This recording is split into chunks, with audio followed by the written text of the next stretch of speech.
Bismillahirrahmanirrahim. Assalamualaikum warahmatullahi wabarakatuh. Alhamdulillahirrabbilalamin. Wassalatu wassalamu ala rasulihil amin. Wa ala alihi wa ashabihi wa man tabansaka bisunnati ila middin. Pemirsa dan pendengar rahmati Allah SWT, Alhamdulillah kembali di pagi hari yang penuh berkah ini kita diberikan kesempatan dan kesehatan oleh Allah SWT untuk melanjutkan pembahasan kita tentang berbagai peristiwa-peristiwa yang dapat kita ambil faedahnya insyaAllah dari sejarah-sejarah Islam, yang mana kita masih membahas tentang beberapa peristiwa penting di masa kekuasaan salah satu khulafa Bani Abbasiyah, yang itu di mana di masa kekuasaan beliau wafatnya para ulama-ulama termuka di kalangan umat ini, yaitu diantaranya Imam Bukhari, Imam Muslim, Abu Daud, dan beberapa imam yang lainnya. InsyaAllah kita akan lanjutkan dengan beberapa imam-imam yang lain insyaAllah, yaitu di masa khalifahan Al-Mu'tadu Billah, ya, yang mana telah kita bahas, bukan Al-Mu'tadu Billah, yaitu masa khalifahan Al-Mu'tamid, ya, Al-Mu'tamid ala Allah, di mana yang berkuasa pada tahun 256 Hijriah sampai 279 Hijriah. Pas di awal dia berkuasa, wafatnya Imam Bukhari yang telah kita bahas dalam majlis yang lalu, ya. Semoga tidak ada yang lupa, di mana Imam Bukhari lahir pada tahun 194 Hijriah dan wafat pada tahun 256 Hijriah. Kemudian kita telah membahas pula biografi Imam Muslim, yang mana mereka-mereka ini ada para ulama yang sering disebut namanya oleh para asatis, para ustaz-ustaz kita, para kiai, para alim ulama. Di dalam ceramah-ceramah mereka sering disebutkan hadis ini bahkan Imam Bukhari, hadis ini bahkan Imam Muslim, hadis ini bahkan Abu Daud, Tirmizi, ya, Nasai, Ibnu Majah. Nah, maka kita mencoba mengenal biografi mereka sekilas, ya, siapa dia orang ini, ya, siapa mereka, dan bagi mereka, kenapa mereka selalu dikenang, ya, bagaimana orang-orang selalu mengambil faedah dari karya-karya mereka, yang mana tidak diragukan betapa besarnya pahala yang selalu mereka raih, ya. Tidak pernah dalam suatu hari nama mereka tidak disebut oleh umat manusia di muka bumi ini, ya. Ya, ini suatu keistimewaan yang Allah angkat kedudukan mereka, para ahli ilmu, ya. Kita lihat para ulama-ulama selalu dikenang dan disebut namanya oleh para umat. Mereka dijadikan panutan, ya, sebagai inspirasi di dalam memotivasi untuk mendapatkan kebaikan-kebaikan. Maka oleh sebab itu kita perlu mengenang sejarah para ulama kita, para salafus soleh, agar kita menteladani mereka, ya, walaupun tidak secara sempurna, mungkin setidak-tidaknya minimal kita dapat menghargai jasa mereka, mencintai mereka, dan mengetahui bagaimana kualitas ilmu mereka dan juga karya-karya ilmiah mereka, karya-karya mereka yang telah diwariskan kepada umat, yang mana mereka dikenang oleh umat dalam sepanjang umur, ya, masa umat ini, semenjak mereka telah menelurkan karya mereka seperti Imam Bukhari, Imam Muslim, Abu Daud, dan seterusnya para ulama hadis, ya.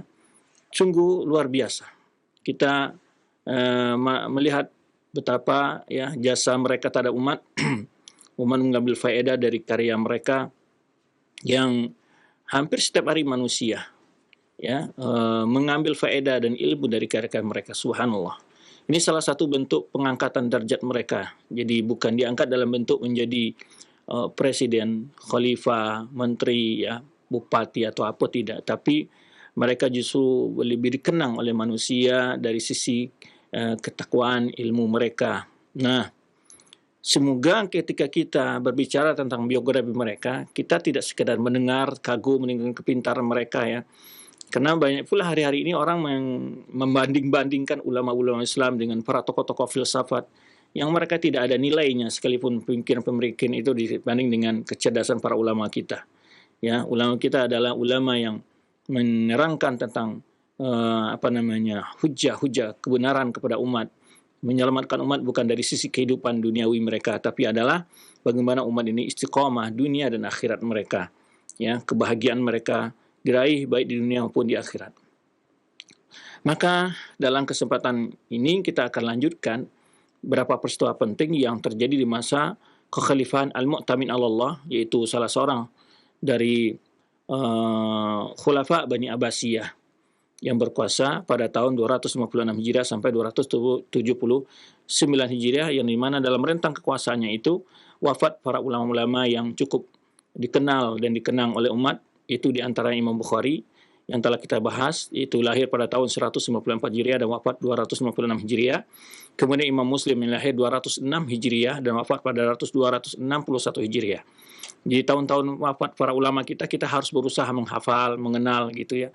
Karena supaya apa? Kadang-kadang ada orang membalik-balik gitu ya, mengatakan pokoknya sipulan murid sipulan, padahal sipulan pokoknya satu yang aneh saja, mereka mengatakan bahwa Ibnu Taimiyah itu adalah Wahabi. Sedangkan Wahabi menurut mereka itu adalah orang-orang yang mengikuti pemikiran Muhammad bin Wahab. Nah, orang yang tidak mengerti tahun kelahiran akan bisa tertipu dengan jargon-jargon atau opini seperti itu ya kan.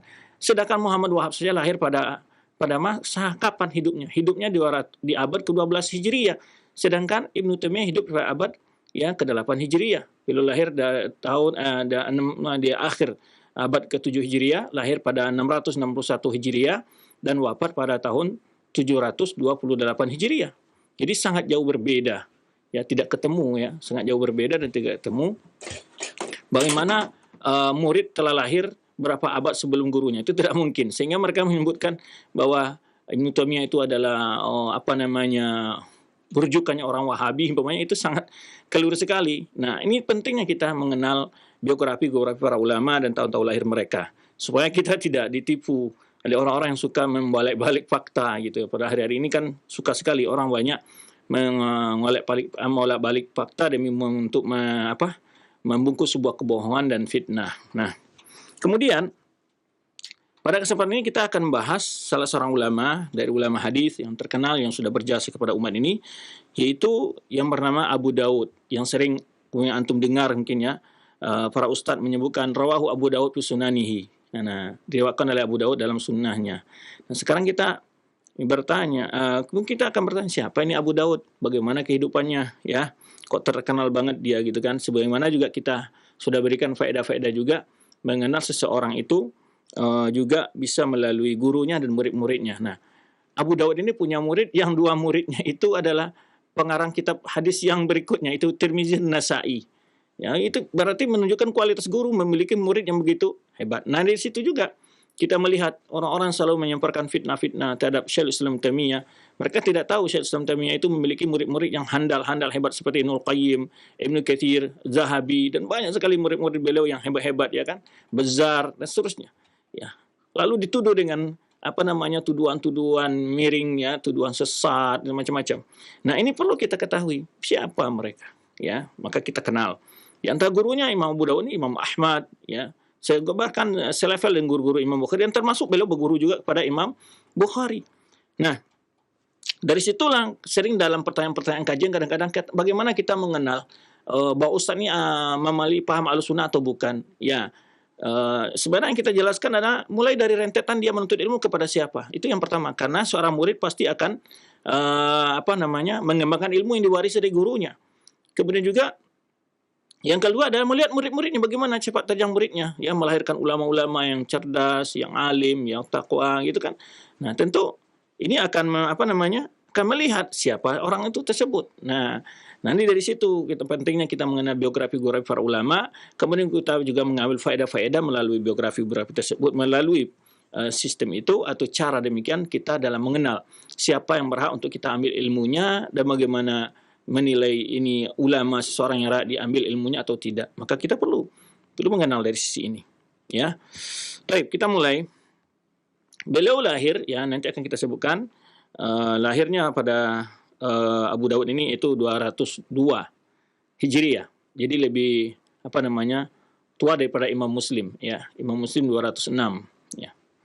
Tetapi tidak disebutkan oleh para penulis biografi apakah beliau pernah berjumpa dan melihat kepada Imam Muslim, tidak saya temukan. Ya, kalau usia beliau lebih tua ya, Imam Abu Daud daripada Imam Muslim. Baik, kemudian di sini nama beliau adalah yaitu Imam Syekhus Sunnah, dikenal dengan Syekh Sunnah, muqaddamul huffaz, ya dihafal ya. Ini para ulama-ulama hadis yang begitu hafal. Jadi mereka hafal ribuan hadis. Bahkan Abu Daud ini menyebutkan dalam sebuah ungkapannya bahwa dia mengumpulkan hadis-hadis yang disimpan dalam sunannya. Sunan Abi Daud itu ada sekitar 4.800 hadis. Kemudian itu beliau pilih dari sekian hadis, ya, seperti Imam Bukhari sekian ratus ribu hadis, dan beliau memilih ini dari 500.000 hadis, ya.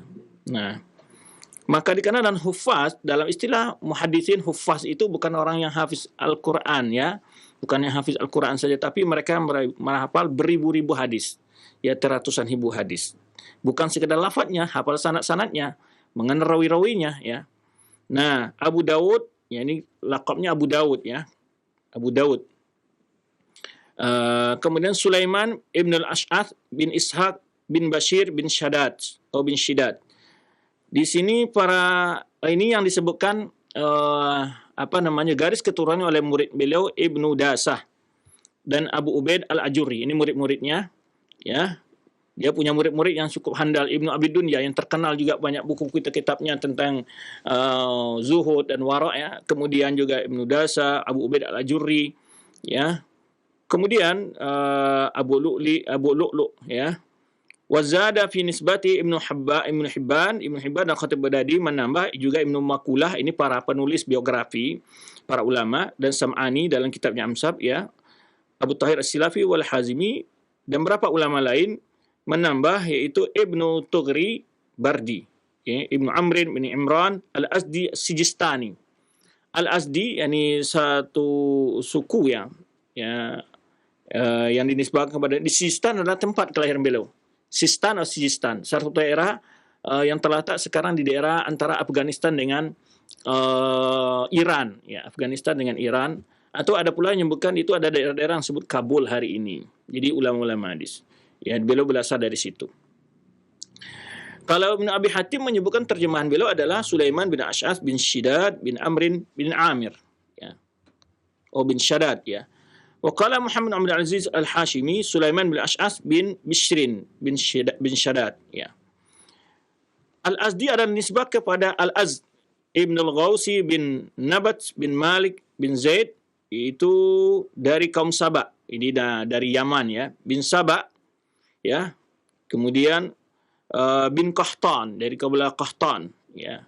Kita kenal negeri Sabah. Jadi mereka Arab, itu keturunan Arab yang dulu tinggal di negeri Sabah itu. Setelah ini disebut dengan Arab Al-Aribah. Ini di istilah Arab itu Musta'rabah, dan berapa Arab ini disebut regenerasinya begitu.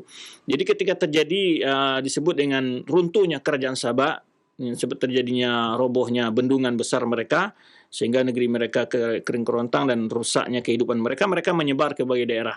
Ya, termasuk pergi ke Syam, ada yang mereka pergi ke arah yang Afghanistan itu, ya, di daerah. Nah, mereka menyebar. Nah, di antaranya ini itu kakek-kakeknya Imam Abi Dawud ini, yaitu dari Bani Azd ini, ya, dari kaum Sabah, dari Bani Sabah bin Qahtan, ya. Ini adalah Abu Qabilatin bil Yaman. Ini adalah salah qabilah tertua di negeri Yaman. Adapun Sijistan, Abu Dawud Sijistani, saya disebut situ. Kalau namanya Sulaiman bin Ash'ath, ya, Sulaiman bin Ash'ath. Sijistani nisbah kepada Sijistan atau juga disebut dengan Sistani, ya, Sistan atau Sijistan. Itu atau Sajistan, ya, bisa juga kadang-kadang ulama membaca Sajistan dalam beberapa penulis biografi logo. Ya. Kemudian salah satu iklim, ya, salah satu daerah yang terletak sekarang ini dekat utara, ya, atau barat dayanya Afghanistan, ya. Kemudian wayam tabdu ila ba'di manatik Iran Syarqiyah. Jadi Iran bagian timur, ya. Jadi daerah itu memanjang, ada sebagian di bagian negara Afghanistan, sebagiannya ada di daerah Iran hari ini, bagian timurnya, ya. Yadkhul fihi daulata Nahrin Halman ghairihi minal anhar katsira al-munhadira. Jadi di situ banyak sungai-sungai pergunungan Afghanistan, yang mana terkenal waktu itu pergunungan apa namanya, tempat persembunyiannya para pasukan Taliban, ya. Ya, yaitu gunung-gunung Afghanistan asy-syahiqah, gunung-gunung batu yang sangat mengerikan gitu kan. Pokok Kabul, yaitu agak di arah atas Kabul, wa Ghazna. Jadi dan di daerah ini disebut dengan Madinah Kandahar. Madinah Kandahar ini terkenal lah bagi orang-orang yang ikut bagaimana perkembangan waktu lagi santernya isu Taliban dengan Bin Laden, yaitu Kandahar. Ini kota-kota yang di situ. Jadi di situ tuh Imam Abu Daud hidup, ya, dari daerah tersebut. Dan juga dinamakan daerah ini juga disebut Sistani, ya. Ini kembali kepada nama dalam bahasa Farisia. Tadi kalau Iran dan kemudian Afghanistan itu bahasa-bahasanya agak mirip bahasa Farsi, ya, Persia. Atau disebut pada Sistan, Sistan. Dengan dikenal hari ini dengan nama Sistani, wa yuqallaha bil Farisia Naimaruz. Ya, ini makna-maknanya, dia artinya ada setengah hari. Atau disebut juga daerah utara. Ya. Kenapa dinamakan daerah utara? Karena dia terdapat di bagian utaranya Khurasan, daerah Khurasan yang pernah kita ceritakan bagaimana Imam Muslim di situ, ya, dan juga para ulama-ulama yang lainnya menuntut ilmu hadis, dia belajar hadis. Kemudian nisbah kepada Sijistan ini disebut juga Sijizi. Jadi ada dua penisbahan kepada Sijistan itu Sijizi. Wa nisbah ilaihi aidan Sijizi.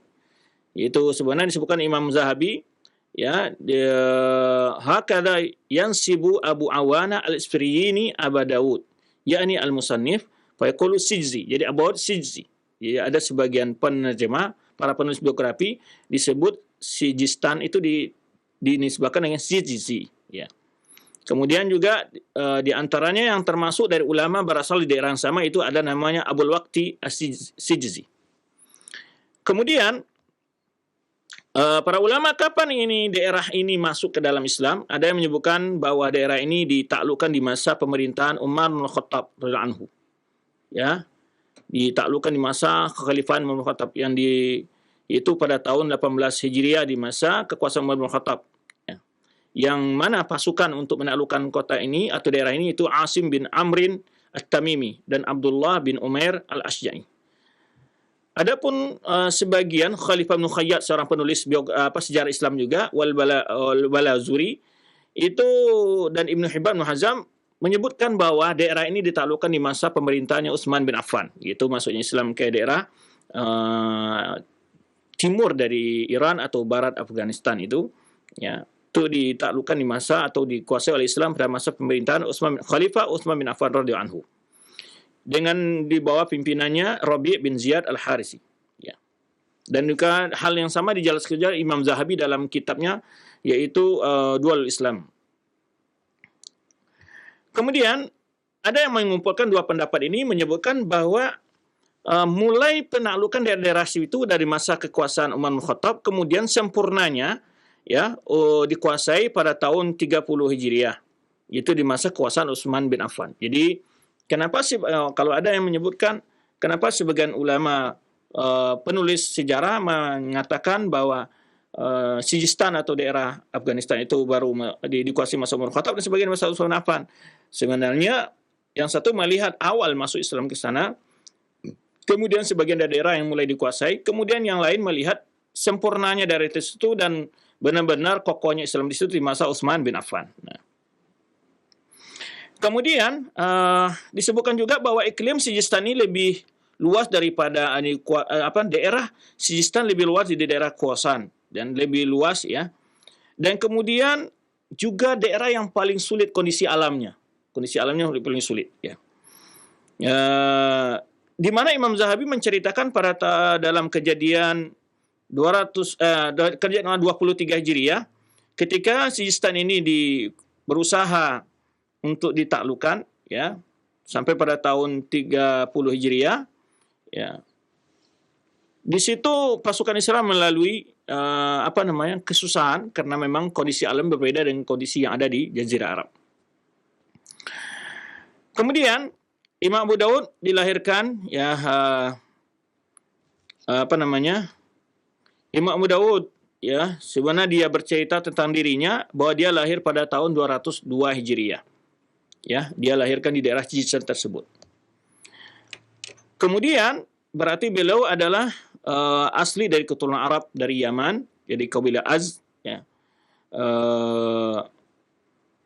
Jadi wa inna man taha ahadu ajdadi ila tilkal bilad, bagaimana sampainya salah seorang dari kakeknya ke sana, kok bisa dia tinggal di sana? Ada menyebutkan adalah ketika terjadinya penaklukan Islam, lalu kakek beliau yang ikut berjihad saat itu tinggal di sana, ya. Dan kaum muslimin pada abad ketiga Hijriah, ya,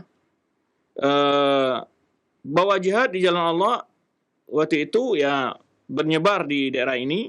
Maka ini termasuk sebab-sebab kenapa banyak menyebar keturunan Arab di daerah-daerah tersebut. Di antaranya kemungkinannya adalah saat orang tua nenek mereka, kakek beliau dari kabilah-kabilah beliau pergi ke sana untuk berjihad. Kemudian mereka tinggal setelah mereka berhasil menaklukkan tersebut, ya. Dan mereka tinggal di selamanya tersebut.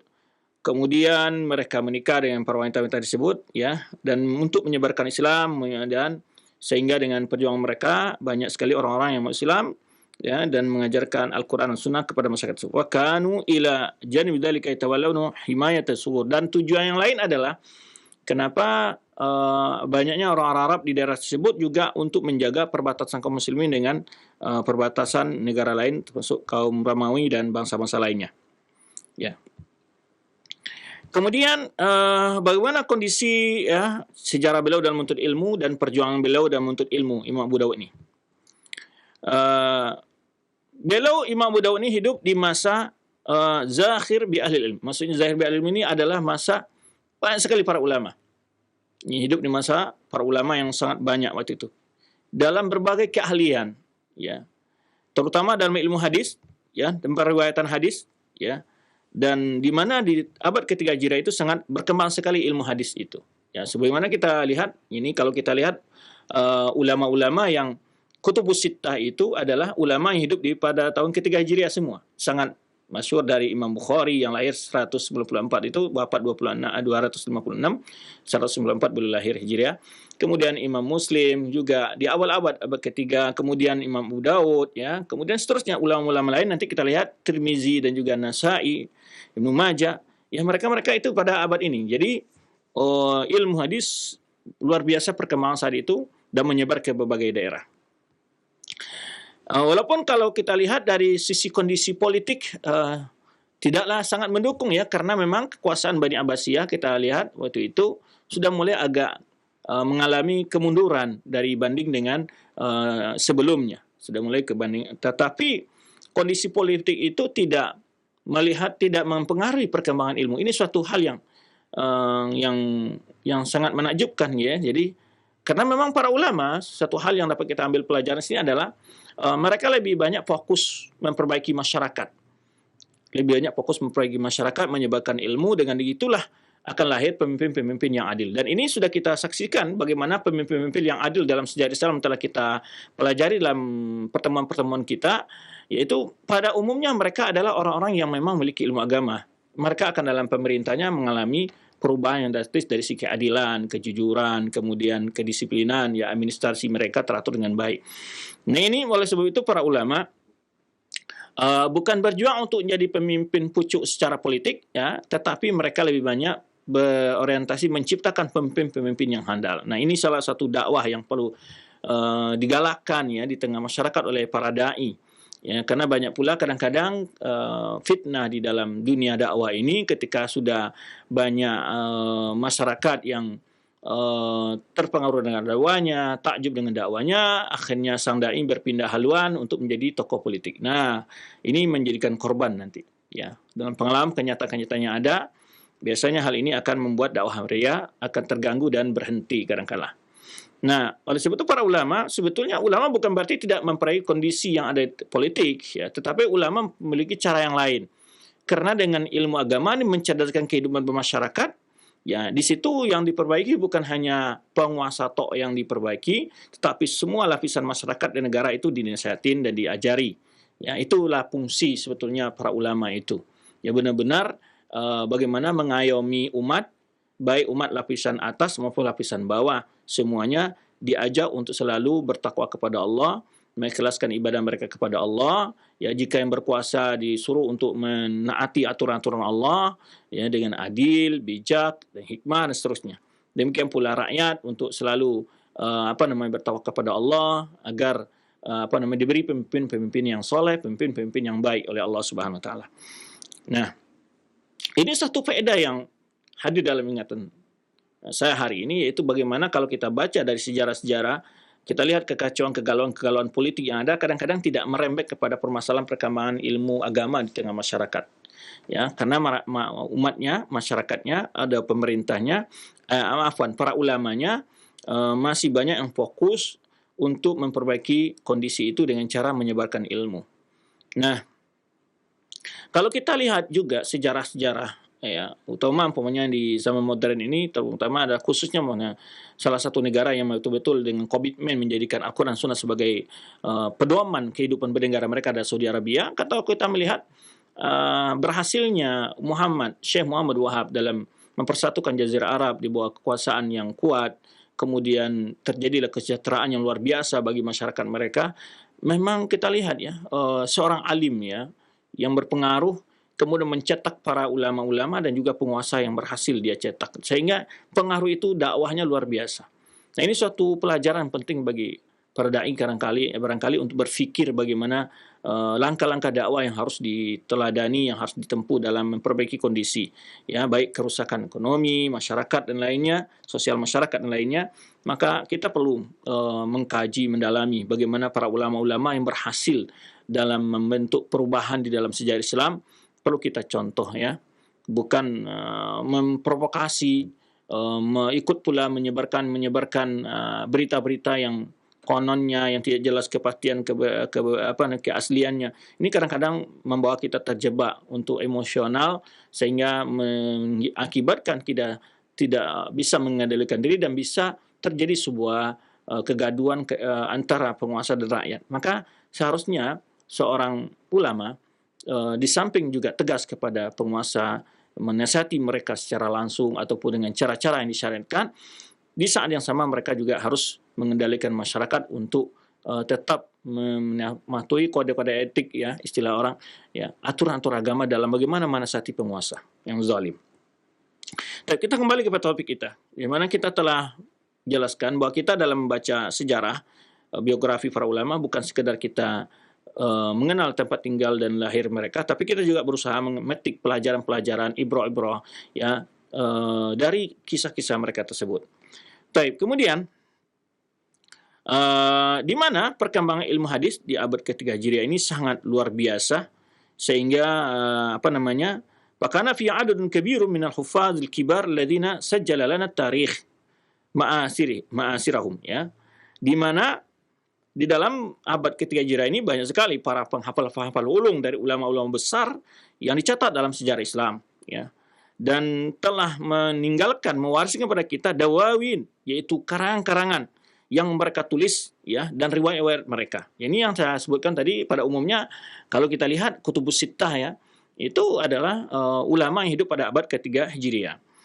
Wamtalal al-khazanah al-islamiyah fi dzalikal qarn bil musannafat, di mana perpustakaan Islam, pembendaharaan perpustakaan Islam penuh dengan karang-karang mereka, tulisan-tulisan mereka. Nah, ini juga suatu faedah, ya, faedah yang barangkali juga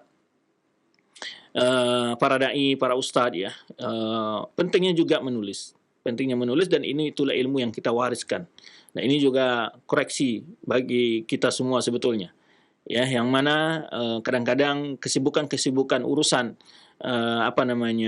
administrasi untuk sebuah lembaga kadang-kadang menghabiskan waktu kita dan membuat kita kadang-kadang untuk tidak sempat untuk menulis, atau kadang-kadang juga karena terlalu banyak waktu yang kita berikan untuk menyampaikan dakwah dalam bentuk ceramah-ceramah, kadang-kadang kita kurang memperhatikan masalah dakwah dalam bentuk tulisan. Karena kalau tulisan itu akan bisa dibaca dan lebih mudah untuk dipahami, dan kemudian juga lama terpelihara di tengah umat karya-karyanya. Apalagi kalau karya-karya yang monumental, itu karya yang memang bagus, ya, akan tetap dikenang oleh umat dan akan diambil faedah oleh umat dari tulisan-tulisan tersebut.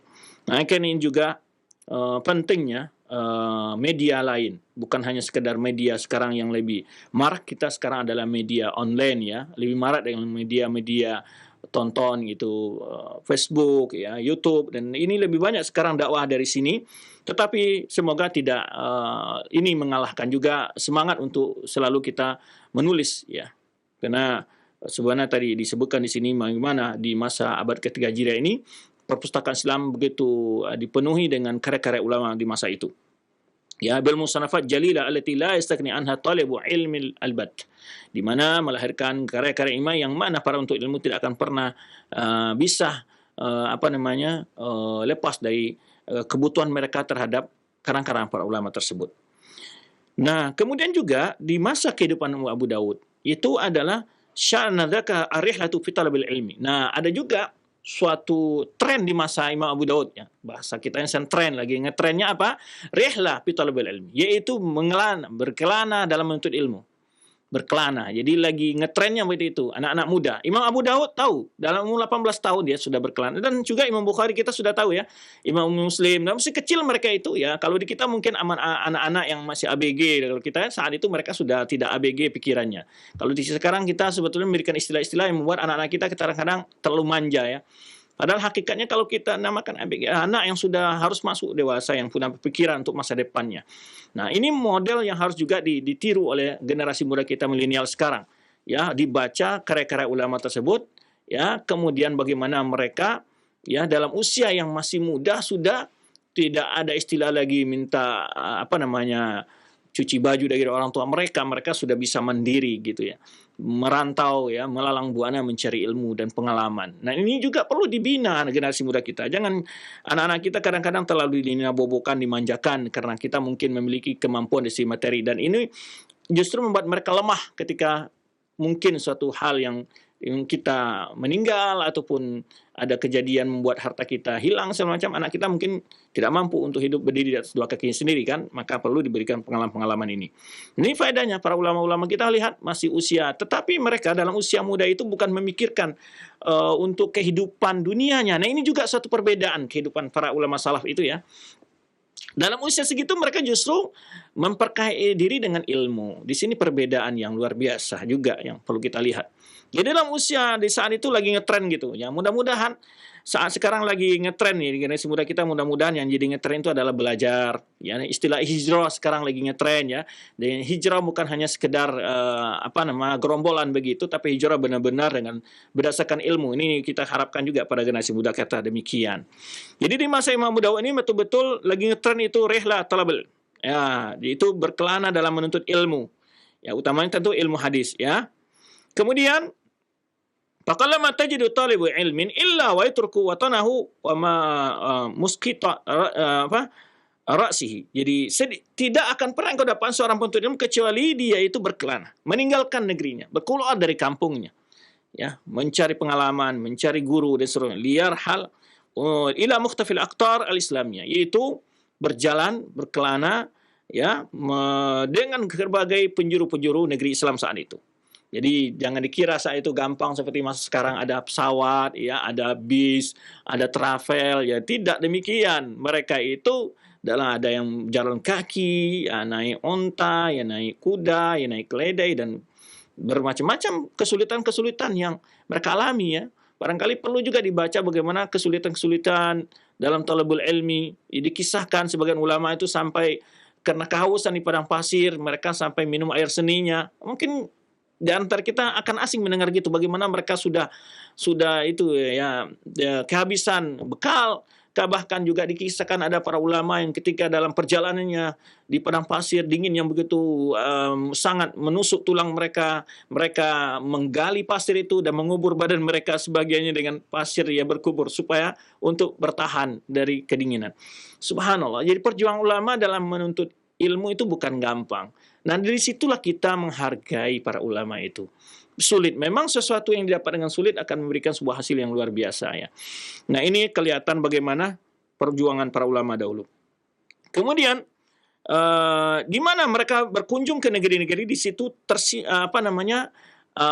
hawasir, artinya kantong-kantong para ulama ya di negeri-negeri itu dapatkan ulama raghbatan fil itiqa bi ahli ilmi, itu ada keinginan besar untuk berjumpa dengan para ulama-ulama besar ya yang dikenal dengan orang ahli dalam hafal hadis dan riwayatnya ya. Kemudian wa yakhtalifu ila majlisim, duduk bersimpuh di majlis mereka untuk mengambil faedah dan ilmu dari mereka. Wah, nah ini bentuk bagaimana di masanya Abu Dawud itu dalam ini. Tentu zaman itu akan menentukan pula gaya hidup orang yang hidup di saat itu ya. Kita katakan tadi ngetrennya menuntut ilmu sehingga lahirlah ulama-ulama besar yang dari kondisi seperti itu. Nah, kita ngetrennya anak-anak muda kita sekarang ya nggak tahu apa yang akan lahir dari ngetren gaya-gaya seperti yang ada zaman sekarang. Tentu perlu ini diluruskan ya generasi muda kita.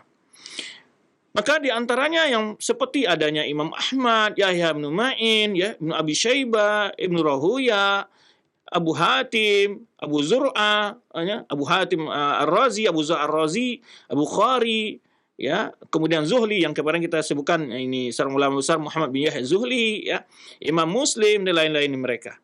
Ya, mana membuat para ulama ahli hadis rindu, para ulama generasi muda, maksudnya para generasi muda rindu untuk berjumpa mereka. Untuk menjumpa mereka. Subhanallah ya. Nah, karena Imam Abu Dawud min ulaika alladziina asaru rihla fi talabil ilm. Di antaranya adalah seseorang ini di antara orang pemuda-pemuda yang melakukan perjalanan, perjuangan berjalan jauh ya, rihla dan perkelana untuk ilmu adalah Imam Abu Dawud. Jadi setelah dia belajar di Sijistan ya, dasar-dasar ilmu, jadi dasar-dasar ilmu wa kutubul hadis fi biladihi Sijistan di negerinya yang belajar kitab-kitab hadis dan daerah-daerah yang sekitar daerah tempat lahirnya dia. Kemudian dia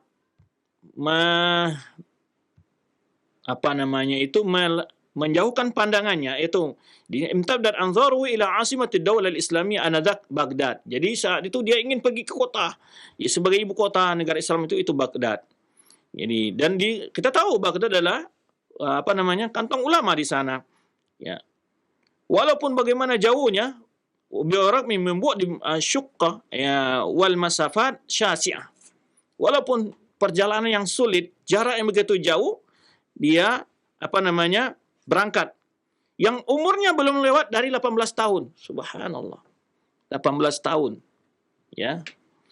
Faqad akbar an nafsihi annahu wasala Baghdad sana 20 wa 200. Di mana dia menceritakan bahwa Imam Abu Dawud itu sampai di Baghdad pada saat dia berumur pada tahun yaitu 220. Kalau dia belum lahir tadi 202, kemudian sampai di Baghdad 220, berarti umur 18 tahun. Nah, itu. Kemudian para ulama memuji seperti Abdullah Hakim, Sahih Mustara, Abu Dawud adalah imam al-hadis di masanya. Bila munafa'ah, tanpa ada yang mengingkarinya. Ya. Kemudian beliau belajar ke Mesir, Hijaz, jauh kan, Syam. Kemudian Irak, ini masuk Kufah wal Basra, Khurasan. Ya. Kemudian qad kataba bi Khurasan qabla khuruji ila Iraq bi waladi Hara. Kemudian pergi juga ke Khurasan dan dia di sana menulis kitabnya. Kemudian juga ke Irak, ya. Kemudian disebutkan dia juga pergi ke Naisabur, ya. Wa qala Hafiz Mizzi Abu Dawud ahadu man rahala wa tawafa wa jama' wa sanafa. Ini Mizzi dalam kitab Tahdzibul Kamal menjelaskan bahwa Abu Dawud ini seorang ulama yang banyak melakukan perjalanan mengelilingi negeri untuk menuntut ilmu ya. Dan disebutkan pergi ke Syam, Mesir, Hijaz, Makkah, Hijazain, Makkah, Madinah ya. Dan juga Khurasanaini. Kemudian juga berkata Imam Zahabi ketika menyebut dakhaltu Basra wa hum yaquluna amsa mata Utsman bin Haisam al-Mu'adzin. Jadi Abu Dawud bercerita pas dia sampai di Basra ada seorang ulama yang sedang dia tuju rupa-rupanya meninggal sehari sebelum sampai di Basra. Ya. Kemudian bercerita juga dia mendengar dari Abi Umar dari seorang ulama hanya satu kali pertemuan dapat berjumpa ya. Ini di antara bentuk bagaimana perjuangan para ulama ya. Sebelumnya Imam Muslim juga kita katakan dia ingin menjumpa Abdul Razak, kemudian ada informasi Abdul Razak sudah meninggal, rupanya belum meninggal. Dan begitu para ulama-ulama dulu karena berjuang menuntut ilmu. Di antara gurunya yang terpenting itu ya tadi sudah sebutkan ya ada Isa bin Rahuya ya dan Imam Ahmad bin Hanbal, Qutaibah bin Sa'id dan seterusnya. Ya, ini ulama-ulama yang termasyhur ya. Nah,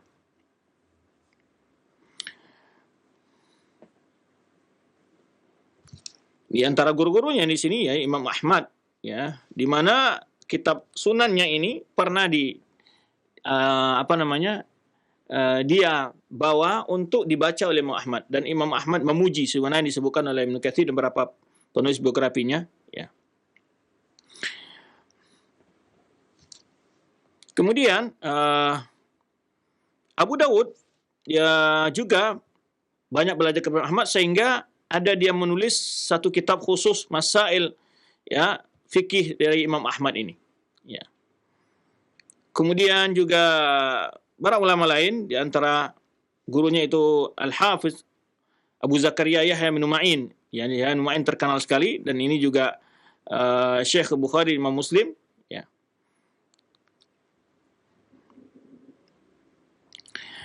Kemudian yang mana Yahya bin Ma'in ini banyak sekali memiliki riwayat ya, yang juga sebagai ulama yang tempat rujukan para ulama saat itu, Imam Muslim, Bukhari, dan para ulama lainnya. Dan juga banyak ulama lain juga yang memuji Imam Yahya bin Ma'in, dan dia seorang ulama yang sangat masyhur ya. Kemudian di antara guru-guru yang diriwayatkan dalam sunannya itu Abdullah bin Maslamah bin Al-Qa'nabi, itu juga merupakan guru dari Imam Bukhari, Imam Muslim dan lainnya.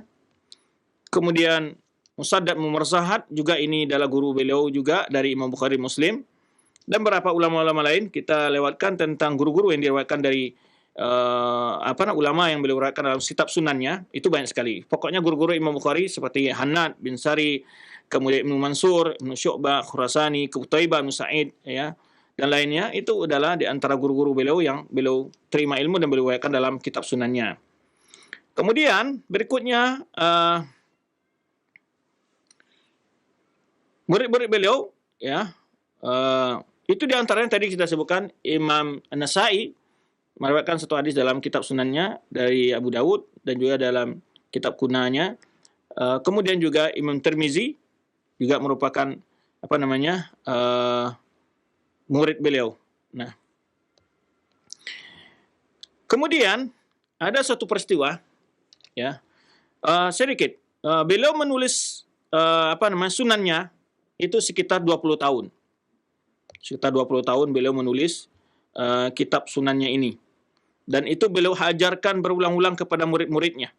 Berulang-ulang diajarkan kepada muridnya, sehingga ada muridnya mendengar berkali-kali dari dari Imam Abu Dawud di sini, di antaranya yaitu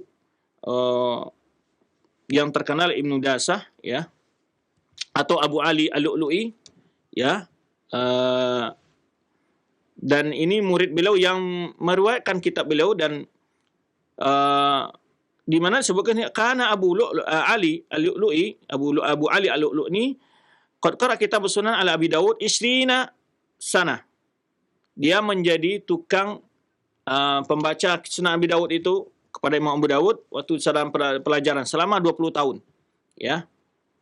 Dan bahkan dia digelari dengan julukan Warraq Abi Dawud. Dia adalah sekretaris ya Abu Dawud. Kemudian juga dia adalah orang yang terakhir meriwayatkan juga hadis dari Sunan dalam kitab Sunan Abi Dawud. Ini salah satu perawi yang terkenal dari Sunan Abi Dawud ini. Bahkan beliau di dalam catatan beliau ini tidak dibaca pada pertemuan yang kesekian, ini tidak dimasukkan pada pengertian hadis-hadis yang disebutkan oleh Imam Abu Dawud dalam sunannya. Baik, ini di antara murid beliau yang meriwayatkan kitab sunan dari beliau. Kemudian ada lagi yang kedua, itu Abu Bakar Muhammad bin Bakar bin Abdul Razak bin Dasa. Ini juga salah seorang dari periwayat rawi sunan, kitab sunan beliau langsung dari Imam Abu Dawud ini juga. Ya. Nah, kemudian ini disebutkan bahwa dan juga orang yang terakhir meriwayatkan man haddatsa bi sunan kamilan secara sempurna ya dari Abi Dawud. Meriwayatkan kitab sunan itu diriwayatkan oleh Abu Dawud, dan riwayat yang dicetak sekarang itu ada berapa riwayat? Ibnu Dasa dan juga Abu Ali Al-Lu'i tadi. Kemudian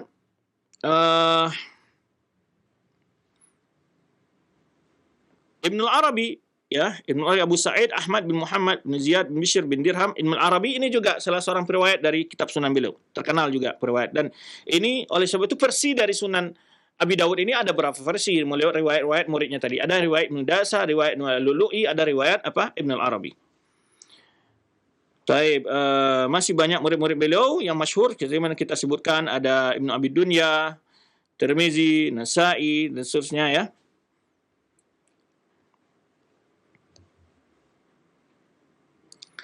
Adapun karangan beliau banyak sekali kitab sunan yang sudah kita sebutkan, yang kita bahas sedikit. Marasil Abi Daud. Nah, kitab Marasil ini itu di ilhaq, artinya apa? Digabung di akhir kitab sunan beliau. Nah, kadang-kadang sebagian penuntut ilmu tidak bisa membedakan mana riwayat yang kitab sunan dan mana yang marasil. Nah, jadi kalau Sunan Abi Daud itu hadisnya berkenaan dengan kitab hadis-hadis tentang hukum-hukum. Jadi beliau tidak membahas adab di situ atau al-maghazi, tapi beliau hanya membahas tidak. Maka itu beda antara Sunan al-Jami'. Kalau sebelumnya Sahih Bukhari disebut al-Jami', kalau Sunan Sahih Muslim disebut al-Jami'. Kenapa disebut al-Jami'? Karena membahas berbagai bidang ilmu. Ada akidahnya, ada sirahnya, ada tafsirnya juga di dalamnya, berbagai pembahasan-pembahasan bidang ilmu, dikumpulkan hadis-hadis berkaitan dengan itu.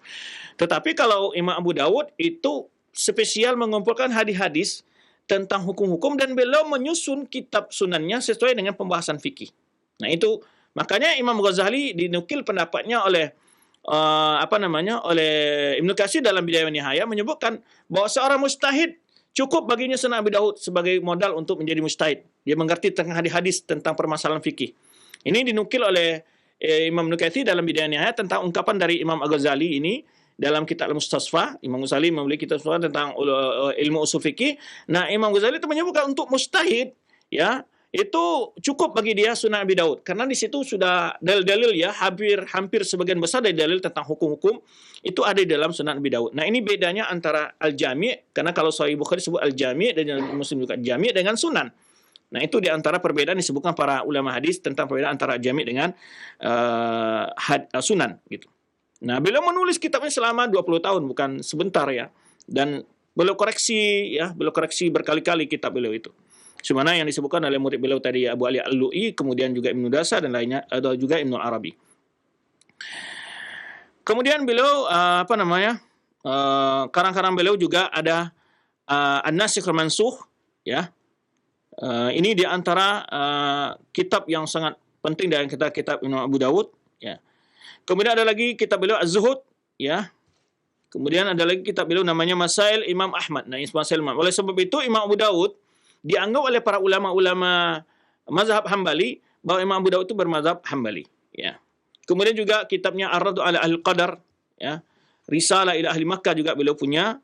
Kemudian Tafar fi Sunan dan beberapa riwayat-riwayat lainnya, karang-karang lain beliau. Dan juga beliau punya kitab namanya Dalail Nubuwah.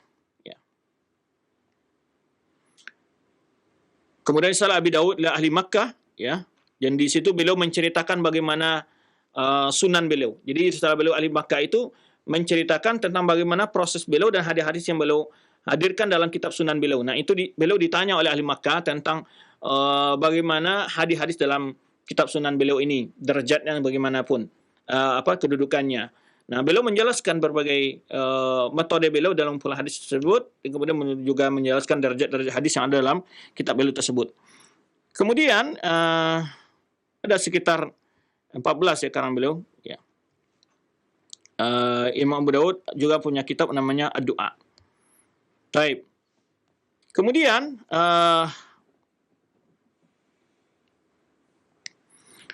beliau wafat ya Imam Abu Dawud ini setelah meninggalkan berbagai faedah ilmu kepada para untuk umat ya,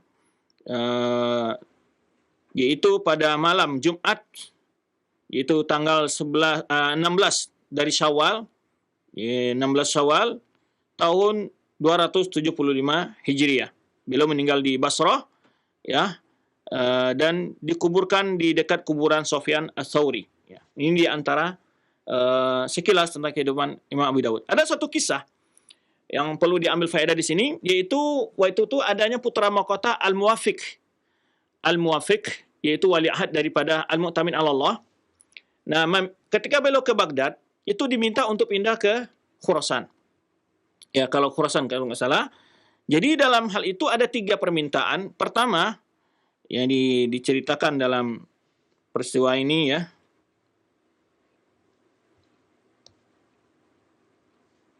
Ini kita lihat kisah beliau.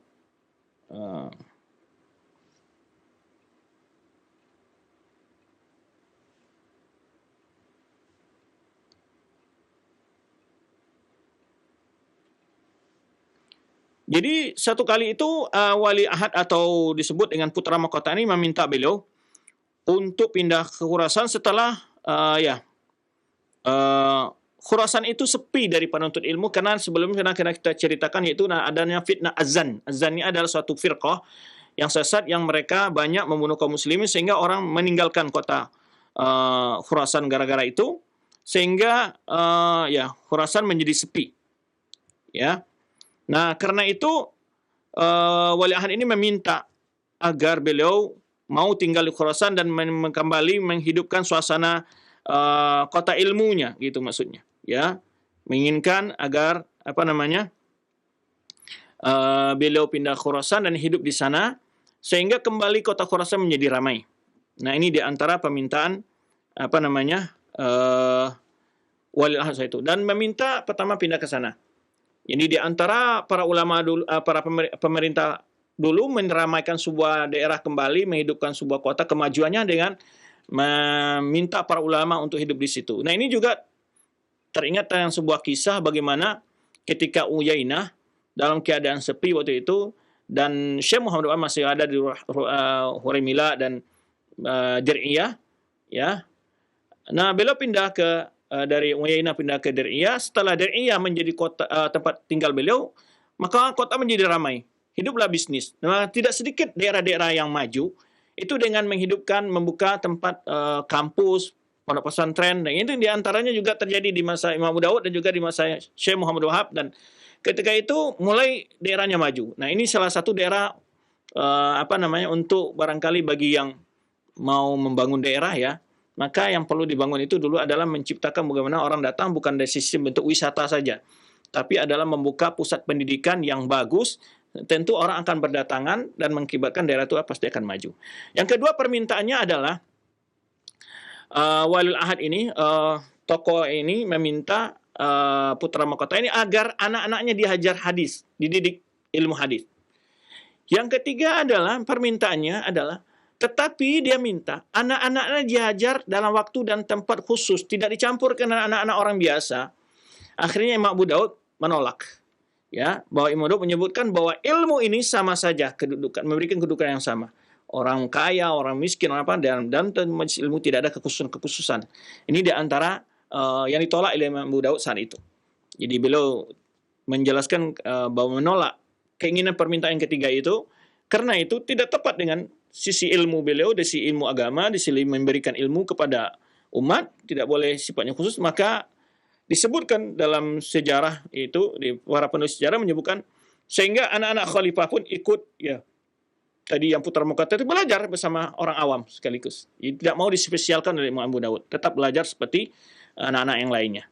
Nah, ini beberapa faedah-faedah yang dapat kita ambil dari kisah Imam Abu Dawud ini. Semoga apa yang telah kita bahas dapat kita terinspirasi ya, bagaimana mendidik anak, bagaimana mengambil pengalaman-pengalaman yang kita dengar dari para ulama ini agar kita bisa juga menerapkannya atau mengambil ibrah dan pelajaran dalam mendidik generasi muda kita ya. Semoga menjadi orang-orang yang paham tentang agama, cinta kepada ilmu agama dan seterusnya. Demikian ya, sebagaimana yang dapat kita bahas. Dan beliau tempat menyusun tinggal beliau di Tursus satu kota, yaitu tempat beliau menyusun kitab sunannya sekitar 20 tahun itu. Ya. Itu beliau menyebutkan bahwa beliau mengumpulkan dalam kitab sunannya itu sekitar 4.000 hadis lebih, ya. Kemudian juga kita sudah jelaskan tadi bahwa di mana beliau mengoreksi kitabnya itu berkali-kali, kemudian juga pernah dibawa kepada Imam Ahmad dan Imam Ahmad memuji tentang kitab beliau tersebut. Ada satu faedah, kita juga mendengar bagaimana Imam Bukhari juga memeriksakanlah kitab-kitabnya kepada gurunya, pada teman-temannya, juga Imam Muslim demikian ya. Ini satu faedah juga barangkali bagi kita yang menulis, barangkali juga mencoba ya tulisan-tulisan kita dibaca oleh saudara-saudara kita yang menuntut ilmu, penuntut ilmu, ataupun guru kita ya, ataupun guru kita. Mungkin ada hal-hal yang kita lupa, hal-hal yang kita salah tulis atau yang seterusnya. Ini itu satu faedah juga. Sehingga buku yang keluar itu ada rekomendasi juga umpamanya, sehingga keilmuannya dipercaya oleh umat. Ini salah satu faedah dari apa yang kita lihat dari terjemahan dari biografi Imam Bukhari, Imam Muslim, dan Imam Abu Dawud ini. Jadi beliau juga menyerahkan kitab beliau kepada Imam Ahmad sebagai guru beliau, dan Imam Ahmad malah memuji apa yang telah beliau lakukan. Ini beberapa hal yang dapat kita bahas dalam biografi, ya, sekilas tentang biografi Imam Abi Dawud, yaitu pengarang dan penulis ya salah kitab hadis dari kitab hadis yang masyhur di tengah umat, itu salah satu kitab sitah, 6 kitab hadis yang masyhur ya. Demikian, wallahu a'lam bishawab. Kita kembalikan kepada al-akh yang madu kita di studio 2 Cilengsi. Nah, Ustaz, barakallahu fikum wa jazakallahu khairan. Terima kasih atas bimbingan dan pelajaran yang telah disampaikan kepada kami di kesempatan kali ini. Semoga Allah senantiasa melimpahkan rahmat dan keberkahan bagi kita semuanya, dan dimudahkan bagi kita semuanya di dalam memahami pelajaran ini. Ikhwatul Islam, azakumullah, pendengar Radio Roja di 100.1 FM dan Roja 756 AM, serta pemirsa TV Roja dimanapun Anda berada. Selanjutnya kami berikan kesempatan untuk Anda yang ingin bertanya, silahkan. Pertanyaan pertama kami bacakan dari pesan singkat, hamba Allah di Riau. Ustadz, Imam Bukhari dan Imam Muslim serta Imam Abu Dawud, apakah mereka ini hidup di zaman tabi'in atau tabi'ut tabi'in, atau masih jauh dari zamannya tabi'ut tabi'in? Mohon diberikan penjelasan dari pertanyaan saya, silahkan. Beliau para penulis ini tidak termasuk golongan dari tabi'in, juga tidak atba' tabi'in. Tapi sebagian guru-guru mereka ada yang berjumpa dengan atba' tabi'in. Ya, sebagian ada yang berjumpa dengan atba' tabi'in. Sahabat, murid sahabat disebut tabi'in, kemudian murid tabi'in disebut atba' tabi'in. Nah, sebagian guru mereka ada yang berjumpa dengan atba' tabi'in. Ya. Baik, wallahu a'lam bishawab. Barakallahu fikum, jazakallahu khairan. Terima kasih para Ustadz yang telah menyampaikan nasihat dan jawabannya. Berikut kami akan beralih memberikan kesempatan untuk Anda yang ingin bertanya via telepon. Silahkan. Telepon yang pertama, silahkan. Halo. Halo. Silahkan.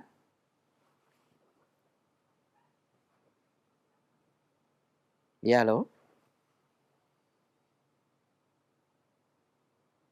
Kami bacakan dari pesan singkat terlebih dahulu. Dari hamba Allah. Assalamualaikum Ustadz. Assalamualaikum. Waalaikumsalam. Dengan siapa ini, di mana? Dari Agung di Jakarta Pusat. Silakan Pak Agung pertanyaannya.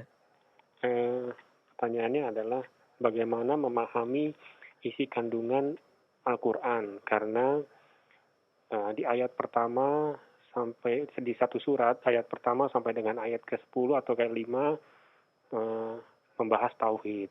Yang ayat ke-6 sampai dengan ayat ke-10 misalkan membahas mengenai amal jariah misalkan atau zakat. Nah, ini kan Al-Quran ini, satu surat ini membahas berbagai macam tema ya, berbagai macam urusan. Bagaimana untuk memahaminya, karena pembahasannya kan tidak satu pembahasan tema saja, tapi banyak di situ. Ada juga mengenai berbakti kepada orang tua, ada juga mengenai puasa, ada juga mengenai zakat. Nah, bagaimana memahaminya dalam untuk memahami Al-Quran ini dalam satu surat itu misalkan, Ustaz? Ya, baik. Terima kasih Pak Agung atas pertanyaannya. Silahkan Ustaz. Baik, untuk memahami Al-Quran, tentu Al-Quran ini sebenarnya yang disebutkan Ibn Abbas ada 4 level ilmu di sana. Ada hukum-hukum, pemahamannya atau permasalahannya sangat mudah dipahami oleh orang biasa. Ya, orang biasa tentang kewajiban sholat tahu, ya, tentang wajib zakat tahu. Nah, di dalam untuk setiap surat ada yang terulang-ulang dari surat yang lain. Kemudian, contoh kita ambil saja umpamanya surah Al-Baqarah awal. Jadi pertama, Dzalikal kitabul alif lam mim, Dzalikal kitabul la raiba fihi hudal lil muttaqin. Itu umum. Inilah kitab petunjuk bagi orang bertakwa ya. Nah, kemudian alladzina yu'minuna bil ghaib, sifat orang-orang mukmin disebutkan sampai ulaika humul muflihun. Itu bercerita tentang sifat orang mukmin. Nah, disebutkan mendirikan salat, menunaikan zakat, menginfakkan sebagai rezeki mereka dan dengan akhirat mereka yakin. Nah, kalau ilmu dalam kalau tingkat kedua adalah ilmu yang ahli dalam bahasa Arab. Itu nanti dia memahami dengan karena ada juga yang pemaknaan ayat, penafsiran yang butuh kepada keahlian dalam lebih tinggi, itu ilmu bahasa Arab. Ada lagi yang tingkat ketiga adalah para ulama yang betul-betul mengerti tentang ulumut tafsir. Jadi yang dimaksud yang pemahaman tingkat bagaimana? Nah, ini perlu kita tanya dulu. Kalau tingkat pemahaman hal-hal untuk yang di luar semuanya larangan untuk berbuat syirik, itu jelas dalam Al-Quran, tidak butuh kepada ilmu yang terlalu tinggi seperti yang dimiliki ulama. Tetapi nanti yang butuh para ulama itu masalah ketika wajib sholat. Tentu bicara masalah rukun sholat, syarat sholat. Nah, ini betul pada ilmu yang lain. Tapi kalau ilmu tentang kewajiban sholat, kewajiban zakat, itu secara umum bisa. Tapi apa saja harta yang wajibkan zakat, berapa yang dikeluarkan? Nah, ini ulama. Nah, ini tingkat-tingkatan level mengambil Al-Quran. Jadi, yang dimaksud kalau ditanyakan level untuk mengetahui bagaimana tadi hubungan ayat dengan ayat, nah itu butuh kepada ilmu yang disebut ulumul Quran. Dalam ilmu Quran itu ada namanya ilmu nasabat bainal ayat wassuar. Ilmu hubungan antara ayat dengan ayat berikutnya atau ayat sebelumnya, surat dengan surat berikutnya atau surat sebelumnya. Nah, itu ada ilmunya. Jadi belajar, itu intinya kalau jawabannya singkatnya ya belajar kita bagaimana bisa supaya memahami Al-Quran itu dengan baik. Nah, kita ambil contoh surah Al-Baqarah. Dari awal itu bicara masalah poin terpenting dulu pada iman. Ya, berarti setelah itu disebutkan bahwa orang beriman melaksanakan sholat, zakat, dan akhirat mereka yakin. Ini sifat orang beriman. Setelah itu pindah lagi bicara masalah orang kafir. Jadi awal surah Al-Baqarah itu bicara tentang jenis manusia dalam keimanan. Ada yang benar beriman, ada orang kafir, ada yang pura-pura beriman, itu munafikin. Nah, itu disebut pula sifat-sifat orang munafikin. Setelah selesai itu datanglah perintah, ya ayyuhannasu u'budu rabbakumul ladzi khalaqakum wal ladzina min qablikum. Ini ayat ini berkait dengan yang sebelumnya, ada kaitan-kaitannya. Artinya adalah perintah untuk ikhlaskan ibadah kepada Allah Subhanahu wa taala. Ya, wahai manusia semua, setelah menyebutkan sifat orang beriman, setelah menyebutkan sifat orang kafir, setelah menyebutkan orang munafikin, semua mereka dipanggil, ya ayyuhannasu u'budu rabbakumul ladzi khalaqakum wal ladzina min qablikum. Kemudian disebutkan tentang wajib bertauhid, mengisahkan Allah dalam ibadah. Kemudian sebutkan dalil-dalil setelah itu. Dalil-dalil itu alladzi khalaqakum wal ladzina min qablikum la'allakum tattaqun. Alladzi ja'alakum al-ardha firasyan was samaa binaa. Datang dalil tentang wajibnya itu. Menunjuk tentang wajibnya diesahkan Allah dengan itu. Kemudian wa in kuntum fi raibin mimma nazzalna 'ala abdina fa'tu bi suratin. Nah, ini adalah kelengkapan jika yang kamu ragu terhadap Al-Qur'an, tentang risalah Muhammad, tentang Al-Qur'an dibawa oleh dia. Nah, ini kalau orang masih enggan ya tentang. Nah, ini sebetulnya kaitannya ini mengkajinya itu ilmu tafsir seperti ini ya, tingkat levelnya harus belajar ilmu tafsir, belajar ilmu. Intinya belajar ilmu. Tidak mungkin orang tidak mengetahui tentang bagaimana grammar bahasa Arab, kenapa di sini fa'il, ini fi'il, kenapa dalam bentuk masdar, ini mudhaf ilaih, ini perlu dimengerti. Jadi itu bahan itu penting inti dulu untuk mengetahui mengenai nafsir yang lebih rinci, yang lebih paham dalam untuk memahami Al-Quran. Ya penting belajar bahasa Arab itu kita. Ya kan? Kenapa ada perintahnya, ada dalam bentuk jamak, karena ada dalam bentuk mufrad. Ini digali ya. Itu nanti ada faedah-faedah banyak dalam itu. Jadi kaya ilmunya, kaya begitu maksudnya. Tapi yang tadi saya sebutkan kalau untuk orang awam ya sifatnya ya memahami terjemahan Al-Quran secara zahir ya bisa tentang wajib melarangnya bergunjing, wajibnya bersolat, wajibnya zakat, larang bergunjing, menipu dan segala macam, itu zahir umum yang jelas ya. Ada perkara-perkara yang lebih rinci. Ya. Ada yang lebih level lagi, yakni pakar dalam bahasa Arab, kemudian juga dengan usul-usul ilmu lainnya, terutama untuk tafsir. Mengetahui ilmu tafsir, kemudian juga dia perlu pengetahuan ilmu hadis, karena ayat itu ada yang butuh kepada hadis untuk ditafsirkan, penjelasan lebih rincinya. Jadi artinya kita belajar. Kalau kita mau tahu bagaimana, kenapa di sini sebutkan, kadang-kadang kisah-kisah Nabi kenapa terulang, mungkin bertanya. Nah, kita kalau perhatikan ya, ayat demi ayat itu sebelumnya erat kaitan sebelumnya. Sebetulnya erat kaitannya. Kadang-kadang datang dalil tentang tauhid. Kadang-kadang setelah itu datang tentang orang yang menentang tauhid. Bicara tentang azab bagi orang-orang musyrikin atau orang kafir. Ya, kadang-kadang datang lagi penjelasan tentang kisah Nabi. Kisah Nabi ini menunjukkan tentang bagaimana tentang orang yang menerima, orang bertauhid dengan orang yang menentang tauhid. Ya. Kadang-kadang ada syawahid-syawahid datang. Di dalam Al-Quran, dalam surah Al-Baqarah kembali kita ambil, tentang wajib beriman pada hari akhirat itu, wabil akhiratum yuqinun, ini akan datang tafsir tentang dalil tentang menunjukkan tentang hakikat hari akhirat itu ada hari akhirat. Sehingga dicontohkan beberapa contoh dalam Al-Quran, dalam surah Al-Baqarah 5, bahwa Allah itu mampu hidupkan makhluk setelah mati. Peristiwa Bani Israel yang mati, kemudian dihidupkan Allah lagi. Peristiwa Ashabul Qubarah yang di mana seseorang yang dibunuh, kemudian dia tidak tahu pembunuhnya, dipukul yang sebagian daripada anggota badan sapi itu hidup kembali. Kemudian orang yang kisah tentang Nabi Ibrahim meminta kepada Allah diperlihatkan bagaimana Allah menghidupkan yang makhluk telah mati, Allah suruh untuk mengambil burung. Nah, kalau ini kita pahami, akan terasa indah sekali Al-Quran itu, akan terasa bagaimana enaknya baca Al-Quran gitu. Tapi ya butuh ilmu perangkat. Butuh ilmu perangkat tadi. Bahasa Arabnya, usul tafsirnya, kemudian ilmu hadisnya, kemudian usul fikihnya. Yaitu dari situ baru istimbatat. Baru datang istimbat, ya. Faedah-faedah, menggali faedah dengan ilmu-ilmu tadi kita dalami. Jadi intinya kalau bertanya bagaimana bisa memahami Al-Quran menafsirkan, ya artinya belajar ilmu-ilmu tadi, mulai dari ilmu bahasa Arab, usul tafsir, kemudian ilmu hadisnya, kemudian ilmu usul fikihnya. Karena kita bukan orang Arab, karena kita banyak kekurangan dari segi hal ini memahami kaidah-kaidah itu. Ya walaupun kaidah usul fikih nanti kemudian banyak juga berhubungan dengan bahasa juga sebetulnya. Ya, al-aslu fil amri lil wujub, ya. Al-aslu fil nahyi lit tahrim, itu nanti banyak kaitan dengan bahasa Arab juga. Pokoknya ringkasnya ya artinya kita harus belajar lah.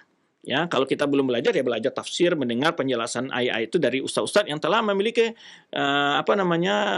kapabilitas, kemampuan yang untuk menjelaskan ayat-ayat tersebut tadi.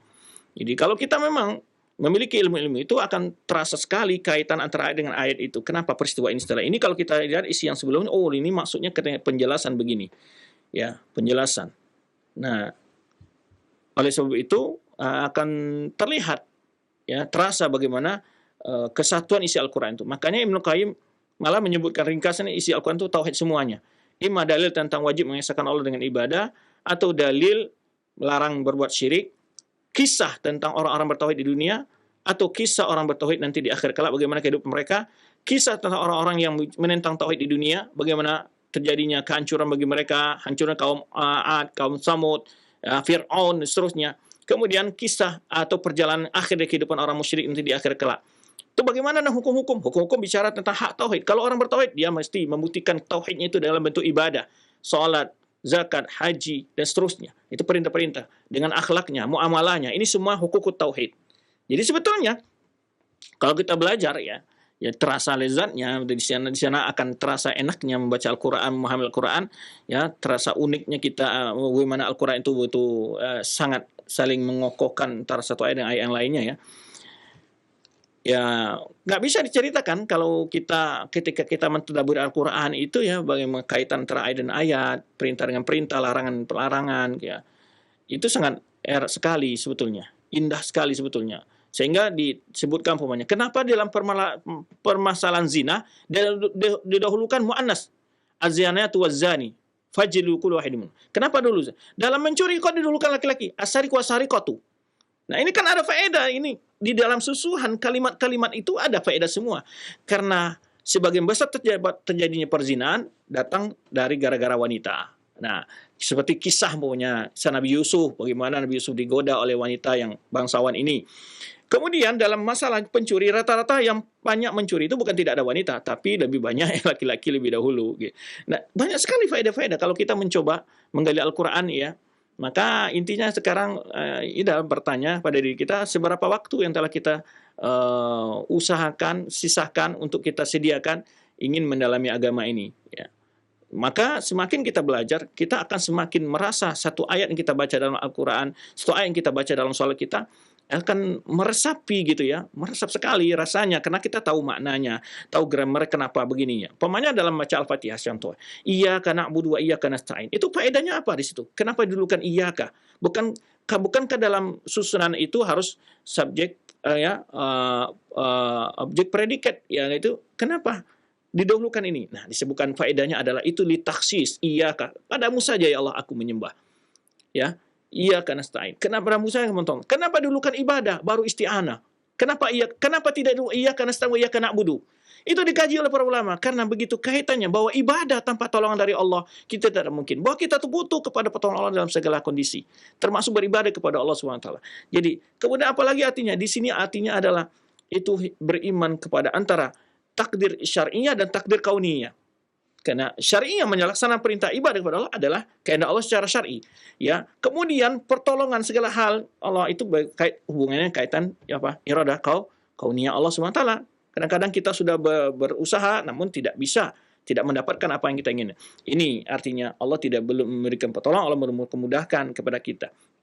Banyak sekali ya kalau kita mencoba ya menggali isi Al-Qur'an. Al-Fatihah saja kita akan terkagum-kagum gitu ya. Bagaimana kedalaman isinya itu. Bukan satu permasalahan iya, tapi bisa kita menjangkau masalah makna yang dalam itu dengan ilmu, berbekal ilmu. Ya. Bismillahirrahmanirrahim. Dalam Bismillahirrahmanirrahim ini, itu faedahnya azim. Kalau orang tahu bagaimana dengan ilmu bahasa, dengan ilmu tauhidnya, ilmu tafsirnya, itu dia akan menghafal faedah yang luar biasa. Luar biasa. Saya katakan Bismillahirrahmanirrahim itu adalah dalil yang pasti untuk tauhid. Gimana bisanya? Iya, kalau Allah Maha Penyayang, tentu yang berhak kita minta itu hanya Allah. Kenapa minta pada makhluk? Tidak ada yang lebih sayang kepada kita daripada Allah Subhanahu wa taala. Itu salah satu. Bahwa itu menunjukkan bahwa Allah itu Maha Kaya. Allah Maha Kaya, Rahim dengan makhluknya. Dan Allah itu punya ikhtiar. Ada yang merahmati, yarhamu may yasha, ya, wa ya'adu may yasha, dan banyak sekali. Banyak sekali kalau kita mencoba menggali isi Al-Qur'an ayat demi ayat, wah, subhanallah ya, akan terasa bagaimana menghibur diri dengan berbagai keterangan-keterangan itu ya, mendapatkan pesan-pesan yang sangat dalam diri kita. Intinya, pertanyaan ini cukup bagus, tapi intinya adalah jawabannya adalah bagaimana kesungguhan kita untuk belajar ilmu agama. Itu intinya. Belajar bahasa Arab, nanti dilengkapi dengan ilmu-ilmu yang lainnya, baru kita mampu mendalami sebagaimana yang diinginkan tadi. Bagaimana kok bisa begini? Jawabannya dengan ilmu. Wallahu a'lam bishawab. Jazakallahu khairan. Terima kasih atas nasihat dan jawaban yang bermanfaat. Berikut kami berikan kesempatan kembali, silahkan. Halo? Halo? Iya, dengan Bapak siapa ini di mana? Oh, halo? Iya, dengan Bapak siapa di mana? Mohon maaf. Hamba Allah di Pekanbaru Riau. Silakan Pak, pertanyaannya langsung saja.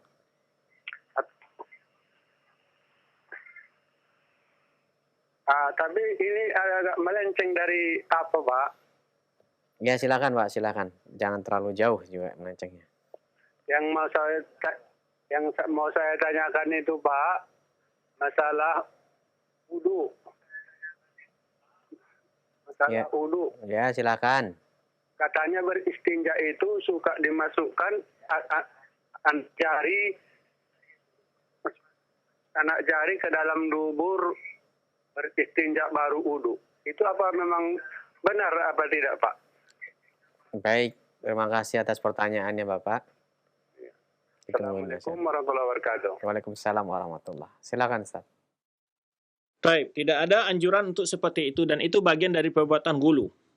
Dan itu bagian dari perbuatan gulu, dan itu menyusahkan seseorang.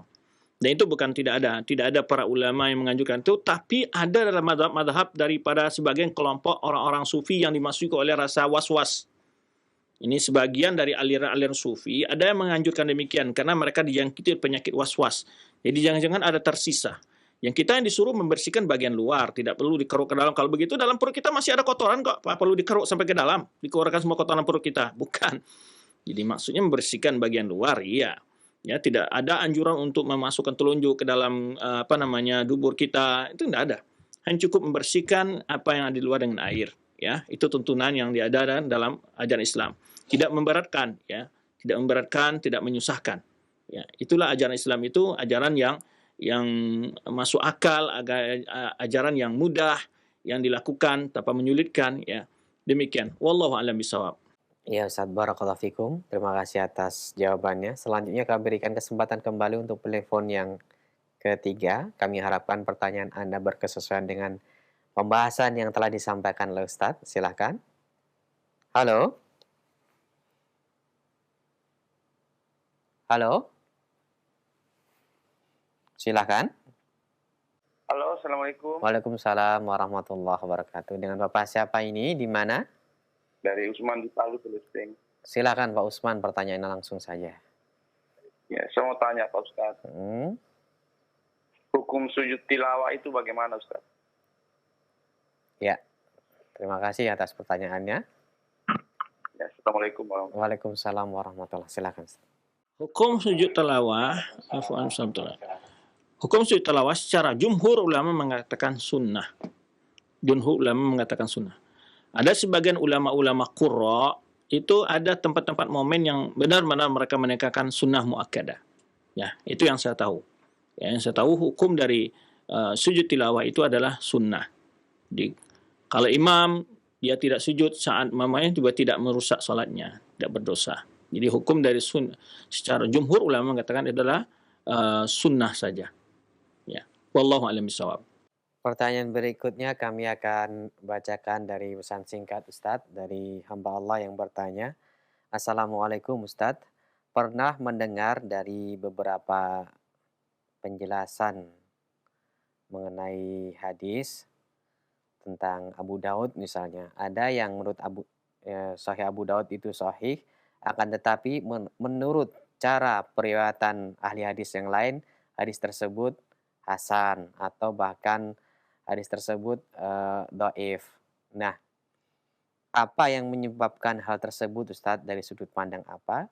Dan apakah hadis yang diriwayatkan Abu Daud misalnya sahih bisa kita amalkan walaupun apabila ditinjau dengan perawatan imam lain itu menjadi lemah?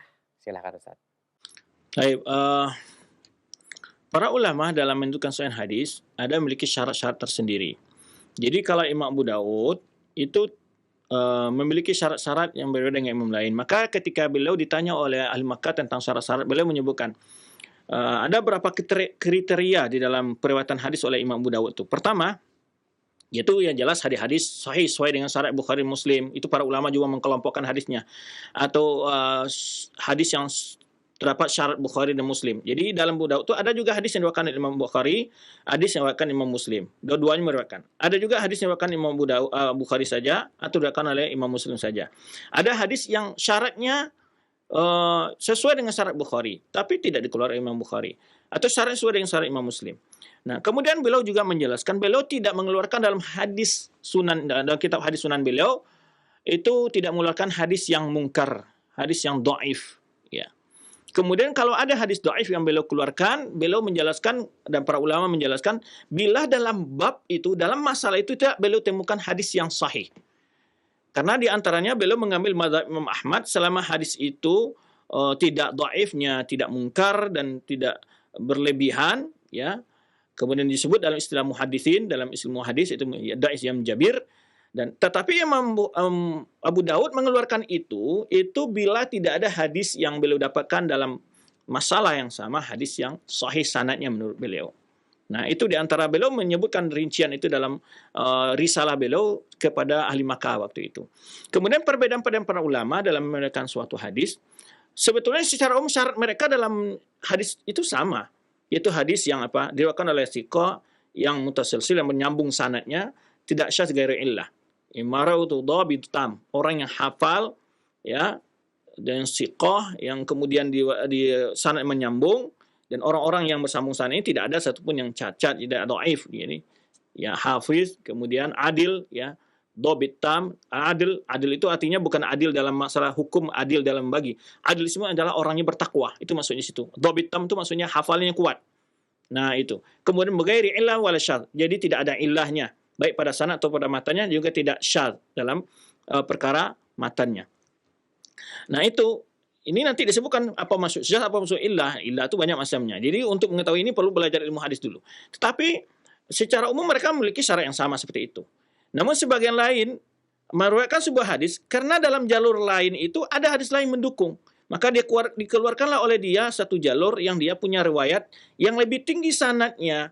Sebenarnya kita sebutkan kemarin Imam Muslim, kenapa ada sebagian ulama memberikan catatan kepada Sahih Muslim. Dalam jalur lain sebetulnya ada sanad yang sahih tapi sanadnya nazil. Sanadnya jumlah orang antara pengarang kitab, ini Imam Muslim atau Abu Daud umpamanya lebih banyak jumlahnya, lebih dari 5 orang umpamanya. Nah, itu di antara kadang-kadang terdapat. Tetapi hadis itu sebetulnya secara pengumpulan sanad, secara kalau dilihat riwayat-riwayat lain jadi sahih. Jadi itu di antara perbedaan-perbedaan. Maka ulama kadang-kadang saya pernah diskusi dalam kelompok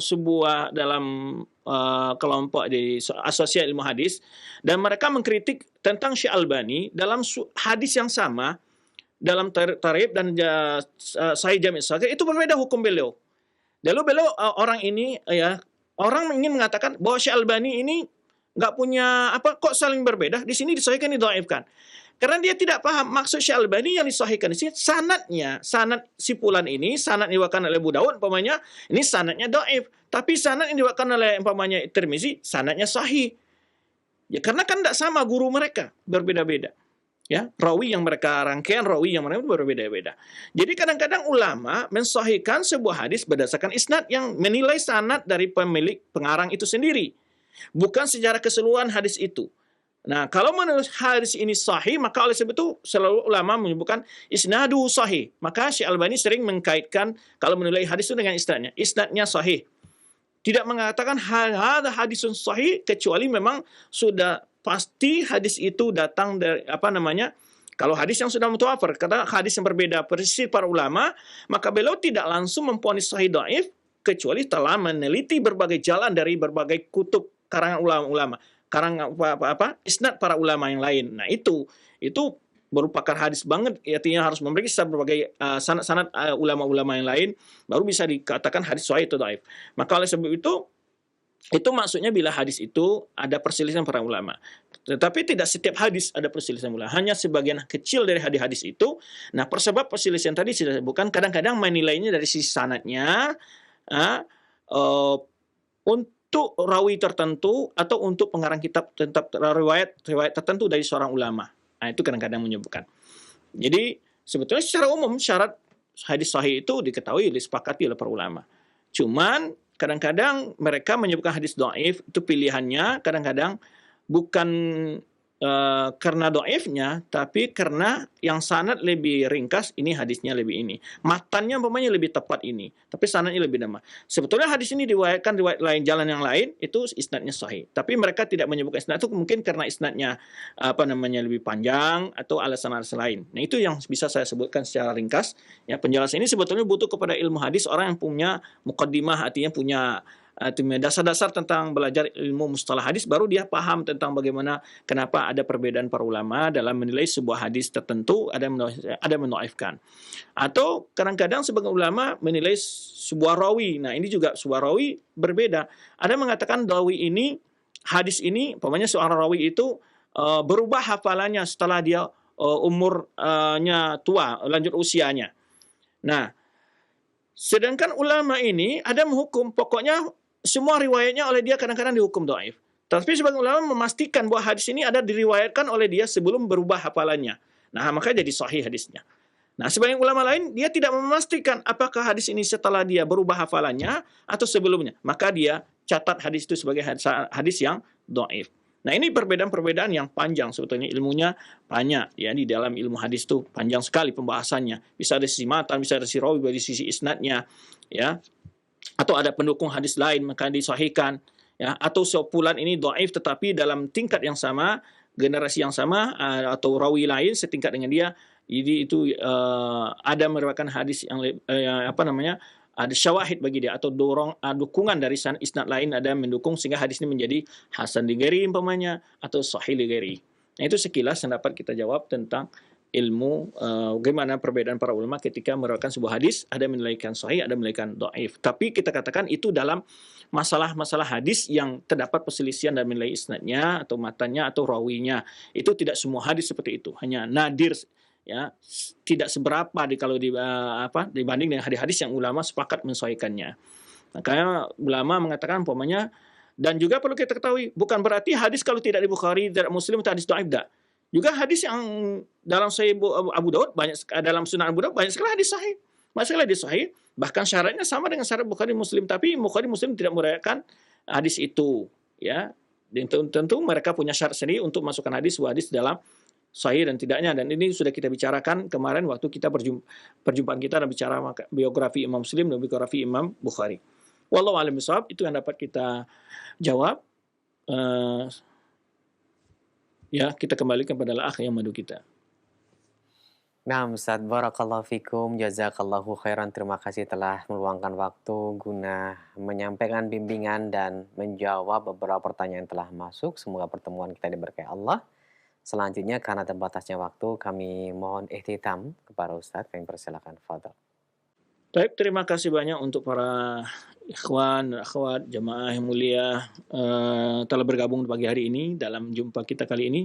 Semoga Allah SWT senantiasa memberikan taufik dan karunia kepada kita selalu jaga Allah SWT dalam kebaikan, untuk selalu istiqamah dalam beribadah dan ikhlas dalam beribadah, istiqamah di atas sunnah, istiqamah dalam menuntut ilmu, mencintai amal-amal kebaikan dan orang-orang untuk berbuat kebaikan, mendukung orang-orang untuk melakukan kebaikan. Ya, semoga kita selalu dijaga Allah SWT sampai akhir umur kita, dan kita hendaknya diwafatkan di atas Islam yang benar. Demikian, terima kasih banyak dan mohon maaf atas segala kekurangan. Subhanaka Allahumma bihamdika asyhadu an la ilaha illa anta astaghfiruka wa atubu ilaik. Wassalamualaikum warahmatullahi wabarakatuh.